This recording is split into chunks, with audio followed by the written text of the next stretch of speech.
So he might, yeah. Oh, you don't. I mean, don't you like Pale Cascade? Which you like? I mean, why don't people think about these things? Like the fact that there is like Pale Cascade and things along those lines within this deck. Like, I mean, that's a lovely example of the fact that we've just got into a Power Cascade, but I mean, literally, you could have killed her. Hello, Gomez here from the LAN Up channel again with another deck. I'm going back to the KDA card out the way, because immediately I did put a deck on it. It was a Tarek deck, which I do still like the idea. I like the idea. I still think that deck needs a bit of work, but I've gone to another deck, which is probably going to need more work, so I've tried it with Noxus. Let's get in and explain. Let's go.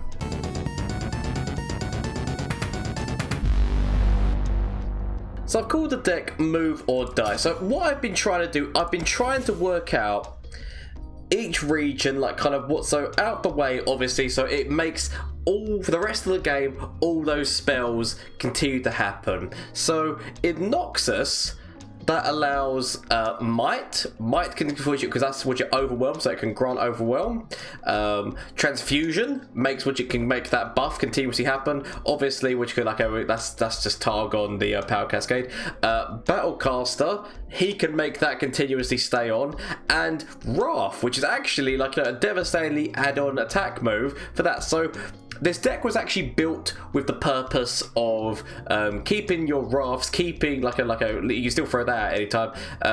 Dying can't still work because you do have some Nightfall minions in here, so we're kind of going for all-out damage. That's why it's called Move or Die, because obviously it's called Get Out, which is out the way. So Move or Die because we're going more aggressive with it. So I said the idea, the main concept of this deck is to sustain yourself early game as well as potentially getting out. Like there's not a lot of cards that can activate the Nightfall, which is the one thing that I need to kind of work on. This is why I said this deck does need tweaking, but it still is interesting in the late game, because in the late game, if you can get her out with Kato, or just even the fact that you can grant overwhelm on top of her, and then just continuously there's so many stats that you can put on top that could potentially mean that that damage becomes so devastating hitting him, because you could have actually been giving her buffs earlier on. Bastion is really to keep her alive, and obviously you got Darius in here as a potential finisher if all else fails. But that's the concept, the idea. The deck is actually mainly built around the blade, because the idea is that you're going to be buffing her up and hopefully being able to keep, because those buffs will be staying on her. As you can see, you cannot underestimate this woman. You can see that there's a clip that should be hopefully running somewhere along these lines of, I was in my testing, somebody who I was up against did not actually realize the full force that she could put in. He tried to do a move that would have technically killed her, but we had transfusion that could get past it. But to devastating degree, he should have expected more. You need to be careful with this one.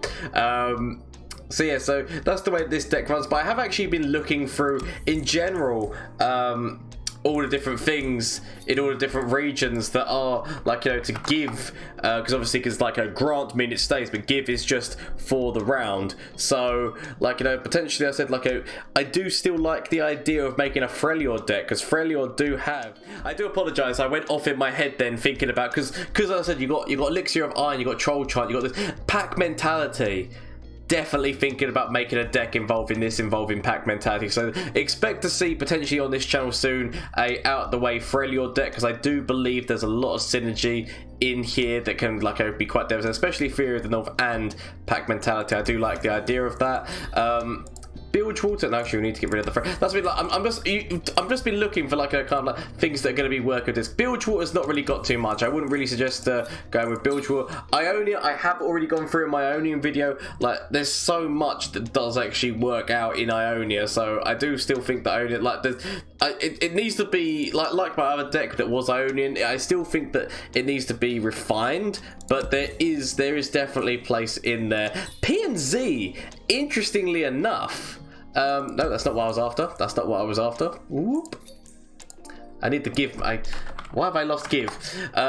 P&Z, interestingly enough, especially like Rising Spell Force is like +4 and Quick Attack, giving that to something for free, as well as obviously Vault Breaker continuously giving these things. So I still think there might be a slight bit of synergy in there, and I don't really think that there's much synergy other than Shroud of Darkness. And actually obviously Onlooker, because that suddenly sadly doesn't work for against your opponent. Like these ones, it doesn't continuously keep, it's only for your allies. So these two, but other than that, that's all that really works in that kind of region. So I do still like the idea of Freljord. Demacia obviously have got so many things, so Demacia could also work with this, but I'm still trying to work out. I'm trying to work out what I want to do with this, but at this moment in time, this is the one that I've gone with. So significant damage, but expect some potentially a Demacia deck and potentially a Freljord deck without the way. But I am experimenting with all these cards and whatnot, so hopefully I get around to it, because trying to create the content, it does take a lot of time, like hours of recording and then editing. So I'm doing my best for you guys. But if you do like this content, why not hit that like button? So what you call it, if you try this deck out, please let me know how it goes for you, and any changes, because I do still think that there are changes. It's not refined because it doesn't have 100% activators for Nightfall, but I do like the idea of having Diana so that you can make multiple power cascades with out the way. But anyway, the other thing that I do want to say is that if you haven't already, there is all the things here: Twitch, Twitter and Instagram. I'm active on all of them, or especially Twitch and Twitter. So if you want to catch me live, I'm live on Mondays, Tuesdays, Wednesdays and Thursdays. Come along, duel me, just talk to me in chat, deck suggestions. I'm always up for all these things, so please feel free. We're trying to foster a lovely community of people who love Legends of Runeterra, love gaming, I just love generally having a good laugh all together. So please feel free to head over there if you want to. There's also the Discord link where, yet again, building that community up. There's also a movie night and a games night in there, so if these things sound like fun, please feel free. The options are yours. Do not feel forced, but the options are yours. I do have a personal goal of trying to hit 1,000 subscribers or 1,000 followers by the end of the year. We're actually really close on Twitch, and YouTube is getting there. We might actually hit this goal of hitting both of them by the end of the year, which, as I said, would be devastating. I will have to do something to honestly thank you all so much for the great honor there is of like having your support and you guys helping me out, making this curly head mustachio man's dreams come true. So honestly, thank you all so much. Anyway, enough of this jibber jabber. Let's get in and see how this deck do. I mean, I'm assuming this is Undying, right? The second you see Shadow Isles with Bilgewater and there's no champions, this is Undying, right? It's the only thing I can think of. Okay, actually, do we keep you? Because you do actually, your stats do immediately tally onto the board. So turn 3, we can get out the spell. It is, but as I said, it is a really, really crazy play. But to be fair, their Undying doesn't drop until turn 3 anyway. So actually, the chances of us getting there, this is not actually the worst deck for us to be against for this move. So we play this spell, ha-cha-cha-cha-ha-cha-cha-cha-cha-cha-cha, and then we let loose the dogs of war. Right. So, yeah, Bastion, as I said, I mean, I do still think there are changes to be made in this deck, but the concept is an interesting one. That's what I like about this one, is that the concept behind this deck is actually interesting, because Noxus is not something that you would maybe associate, but the amount of actual things that can be done with that card are actually a lot more than what first meets the eye. So when you throw out her, she actually keeps her challenge. She keeps her challenge and her quick attack. So, I mean, obviously she always kept her quick attack, but I mean more the fact that she keeps her challenge is actually quite devastating with Diane.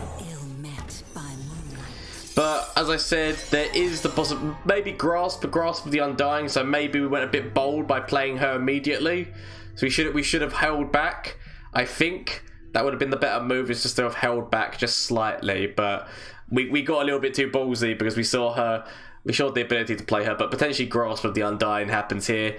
It's the perfect counter. I'm not gonna lie. Okay, but out of everyone, I'm really glad that you grabbed the widget him, because to be fair, okay, he's gonna be given a buff next round, but I don't mind him dying, weirdly enough. Right. So we could go the other battle cry, or we could try to go Kato. The only problem going with Kato is that we don't get the ability to use like other things. But he is a big body. He is a really big body. There is the chance of Vengeance, which again maybe we should be keeping the chance of Bastion. So actually going with the what you call it, the Battlecaster, attacking forward. Everyone gets buffs, and those buffs do stay on the field. Might end up being our better move here. It's stupid, but it's also our better move. And then we grab. Actually, Richard, we grab. No. We don't want you. We don't want you. We don't want you. We want this one. We want the big man. We want the big man of the situation. So yep. So we should be getting past him, doing significant damage. We could but actually, so what? So he's not going to be able to use grasp. He's not going to be able to. He could use what's his face? Actually, I'm gonna hold. I just want to see what move he does as defense, and we'll see what he does in defense, or whether or not he does do a defense. But right, yep. So he's throwing that in front of there. That's fine. Throwing that in front of there. Okay, so what we're gonna do is we're just gonna throw Might on top of Diane, just so that we keep the which attack stat as being quite high, because he can't. There's not many things that he can do. I mean, obviously, he could potentially have Vile or Unspeakable Horror twice, but we're gonna hope for the chance that he does not have that twice, and that damage just hits in devastatingly against them. That's the plan here. That's the plan. As I said, we might end up regretting this, but he's not found his Undying yet. His Undying is the main purpose of that deck. If he can't find it, then we're in an okay position. I mean, admittedly, I said, like, Diane is still vulnerable to, like, we can Bastion, but she's still vulnerable to Chronicler of Ruin. But, because obviously, like, there is, like, Shakedown. There's so many different things that could be in our opponent's deck that are going to help them out here. So, Shakedown. No, I mean, I did say that potentially Vile or Unspeakable Horror. So, that's one of them. That's one of them.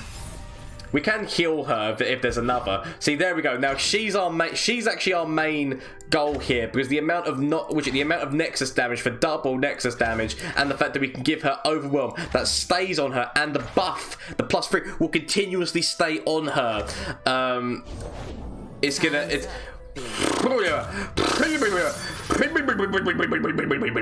Right, I potentially actually throw out Kato this turn. We throw out Kato because his health stat is going to be far superior, and is going to be a nice little thing here. So he might, yeah. Oh, you don't. I mean, don't you like Pale Cascade? Which you like? I mean, why don't people think about these things? Like the fact that there is like Pale Cascade and things along those lines within this deck, like. I mean, that's a lovely example of the fact that we've just got into a Power Cascade, but I mean, literally, you could have killed her. Even if you'd thrown the Chronicler of Ruin, because I wouldn't have been able to heal past that. I mean, I don't know, like, to me, that's not the right trade-off that you've just done there, and we've shown why. So here's what we're going to do. Potentially, we might end up regretting this decision, because we might end up wishing we just went with an open. Because admittedly, an open attack would be very nice, but I'm still going to go with this. I'm going to go with this buff you up, and then we can throw a Power Cascade on top of her as well. We have the ability to use Diane to get rid of this, because this is actually going to be an annoyance. So with the quick attack, get rid of the big high statted Rose, which is Sheriff Rose, and so the Undying has shown itself. The Undying has shown itself.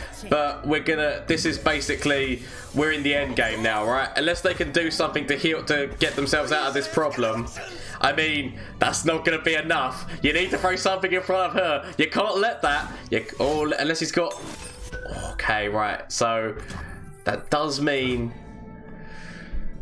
So, we can do an additional 4 damage. We can do additional 4 damage here.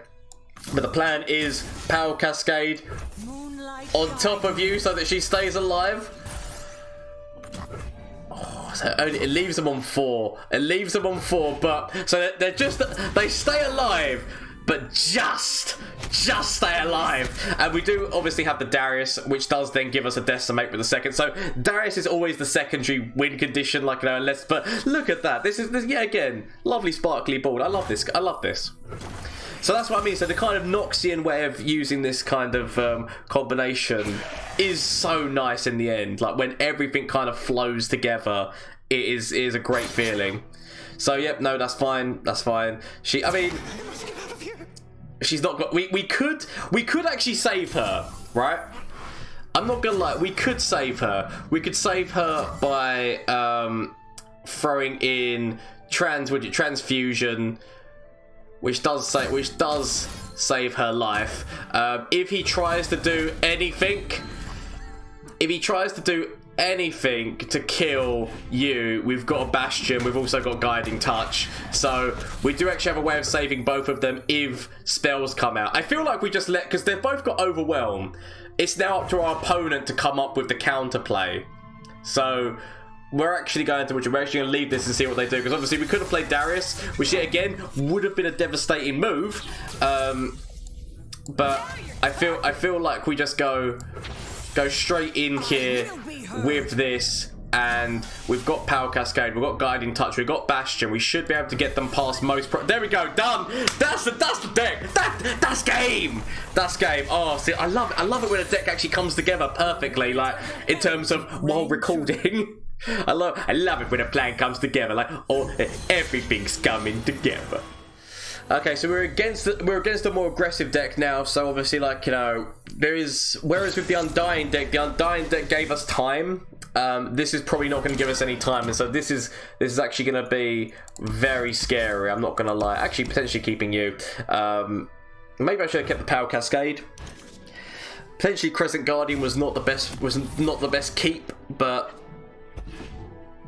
We've not actually top decked the spell, so unless we can find it very quickly, I'm not gonna lie, things are looking bleak-ish. Ooh. Okay, right. So demolition. I mean, so there is actually different plans in here than what I was expecting. I'm not gonna lie. There's different plans in our opponent's deck than what I was actually expecting. So, okay, we could heal our core. And throw Diana out. She doesn't get or we actually throw the Crescent Guardian, because that's not actually a bad move either. Because she's not actually going to keep her challenge. She's not going to. She'll obviously have quick attack, but she's not going to keep her challenge. So early game, she's not actually the best for what we're looking for. So I don't actually mind not playing her. For a little budget, not playing her until we've kind of either leveled her up or until we've played the spell. Okay, so could actually throw you out onto this board. I have the sneaky suspicion that there's going to be further or something along those lines, but I kind of want to have her on the board. I technically maybe should have just left it. Because it's not even like I can use a transfusion to save this one's life. Not that there's anything that threatens it at this moment in time, but there is obviously make it rain. There's like several things that can cause us significant problems. I stand for and he's the main man. He's the main man who causes significant problems. Make it worth my while. Ooh. Okay, so he wants to get the health down so that the overwhelm damage goes in. Okay, I can understand that. We can heal it up a little bit so we can save some of that, but I feel like we just throw the Kato out. But we haven't really been saving much spell mana. Unfortunately, that's the thing. We haven't really been saving the spell mana, which I definitely feel like we need to be doing. So I'm gonna let that trade happen. Throw out the Kato, because we do actually have a few little tricks. We do have a few tricks up our sleeve, so maybe we might still be able to get our way around here with the battle tricks that we have, with the board that they have in terms of health stats and whatnot. So we can get them to 10. Okay, right, yeah, that makes sense. So with the battle tricks that we have, we can. I need to be looking at the eye, so we can go like this, I mean, might as well, but like this so that we can keep her alive. We do have another power cascade, but we do also have transfusions. So transfusions, this actually has worked out very nicely with that bald state. We didn't even draw the spell. We don't need the spell. Okay, so that gives them additional. So I mean, we kind of have to go. We can actually go with the. I mean, that doesn't actually get. Actually, no, that does get them above. Because we do, I mean, we do have another one in hand. We do have another one in hand, so we do actually, but, oh, damn it, I was going to say, we both have to use so much resource for this one attack. But it worked. It worked in the end, I'm not going to lie. That was very nice. I mean, we didn't even need the spell. That's how amazing that went down. So yes, that is the move or die deck. I still believe that there is definitely changes need to be made. But I like the concept. Noxus is not exactly the first region you think of when you think about out the way.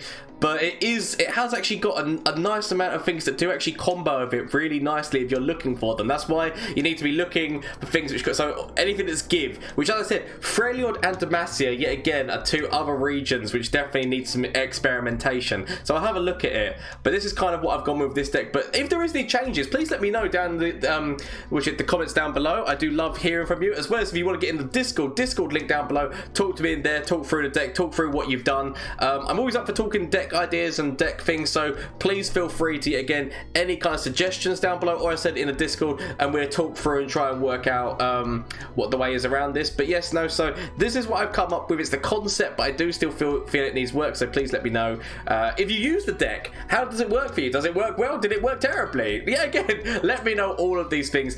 As I've already said, I do stream on Twitch on Mondays, Tuesdays, Wednesdays and Thursdays, so if you want to come catch the action live, please feel free to come and be a part of that, because I do love, we're building this lovely family, this lovely community, and I'm loving every minute of it. So thank you all so much for the overwhelming support. As I said, I'm trying to hit 1,000 subscribers or 1,000 followers by the end of the year. So if you want to get involved and help out this weird curly head mustachioed man live his dreams and we can all work together, then please feel free to get involved with that. But honestly, thank you all so much, and yes, until next time, because I can't think of anything else that needs to be said right now. Bye. I said don't you do it. Okay. Is there literally anything that I could draw or that I could get from Flash of Brilliance that could save me? Save me! That doesn't save me. Okay.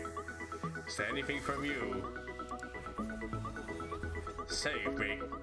That doesn't save me! Okay. Get rid of this and get rid of this. Find something that can save me.